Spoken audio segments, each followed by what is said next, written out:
Class 9th और 10th के जो एक चैप्टर है जिसको हम लोग कहते हैं पॉलिनोमियल, जिसका मतलब होता है बहुपद। अब हम लोग पढ़ेंगे बहुपद क्या है, बहुपद कितने प्रकार के होते हैं। सबसे पहले सीखेंगे बहुपद क्या है। तो वे बीजगणितीय व्यंजक जिसके चर का घात एक पूर्ण संख्या हो वो क्या कहलाते हैं, बहुपद कहलाते हैं। यानी चर का जो घात है वो एक पूर्ण संख्या होना चाहिए। तो पूर्ण संख्या क्या होता है, तो पूर्ण संख्या देखिए लिखा हुआ है कि पूर्ण संख्या का जो है वो 0 1 2 3 4 5 6 के रूप में और आगे इस तरह बढ़ते जाते हैं, वह पूर्ण संख्या कहलाता है। तो यहाँ पे है बहुपद की परिभाषा कि जिस बीजगणितीय व्यंजक के चर का जो घात है, चर का घात क्या होना चाहिए, एक पूर्ण संख्या होना चाहिए। यहां ध्यान दीजिए, ये कोई बीजीय व्यंजक है। अब देखिए ये बीजीय व्यंजक है, क्या ये बहुपद है? तो बहुपद के लिए क्या बताया गया है, चर का जो घात होना चाहिए वो एक पूर्ण संख्या होना चाहिए। तो ये आपका दो जो है एक पूर्ण संख्या है। यहाँ पे भी कुछ नहीं तो वो क्या है, पूर्ण संख्या है। और इस पे कुछ नहीं है तो ऐसे पावर 0 भी दे सकते हैं। ये भी आपका क्या है, पूर्ण संख्या है। यानी 0 1 0 से लेकर के आगे जितने भी संख्या है वह पूर्ण संख्या कहलाता है। इसीलिए ये कोई चर है तो चर का जो घात क्या है, एक पूर्ण संख्या है। तो यह क्या है, बहुपद है। नेक्स्ट देखते हैं, क्या यह बहुपद है? ये जो बीजीय व्यंजक है क्या यह बहुपद है? नहीं, ये बहुपद नहीं है, क्योंकि ये जो आपका जो चर का जो घात है ये पूर्ण संख्या नहीं है। वहां लिखा हुआ है कि 0 से लेकर के आगे जितनी भी संख्या है वह पूर्ण संख्या कहलाती है। तो 0 से यह छोटा हो गया, इसलिए बहुपद नहीं है। यहाँ लिखेंगे बहुपद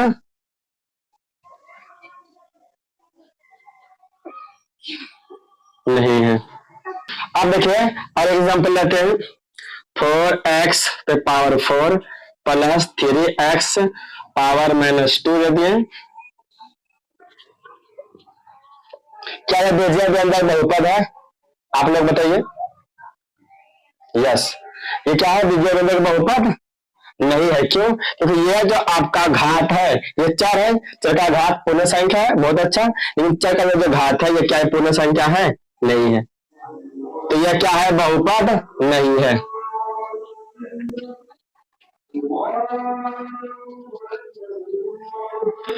और देखते एग्जांपल,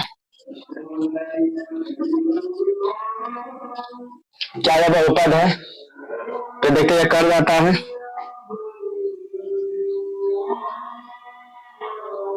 2x + 2। देखते यहाँ पे चर का जो घात है क्या यहाँ पे एक है, यदि क्या है, बहुपद है। अब देखते हैं और आगे क्या ये बीजीय व्यंजक जो दिया गया है क्या ये बहुपद है? आप लोग बताइए। नहीं, ये बीजीय व्यंजक के बहुपद नहीं है। तो ये जो चर है जो आपका वो आपका किस में आ गया, वो बटे में आ गया। यदि वो हर के रूप में आता है, अगर वो नहीं कटे, ये देखिए कटने वाला नहीं है, तो ये जो आपका है बहुपद नहीं है। ये लिखेंगे बहुपद नहीं है। और देखते हैं आगे, ये जो आपका बीजीय व्यंजक दिया गया है क्या ये बहुपद है?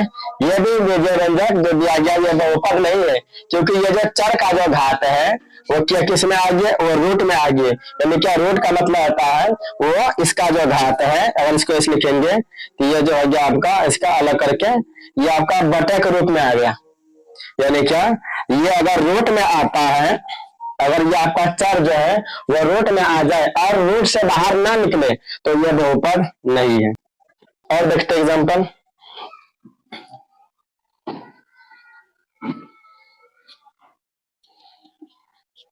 क्या यह बीजीय व्यंजक बहुपद है? यस, ये बीजीय व्यंजक के बहुपद है, क्योंकि ये जो आपका चर रूट के अंदर है इसका ये क्या होंगे, बाहर हो जाएंगे। 25 का 5, 1 से 2 बार है तो 1 बार बाहर।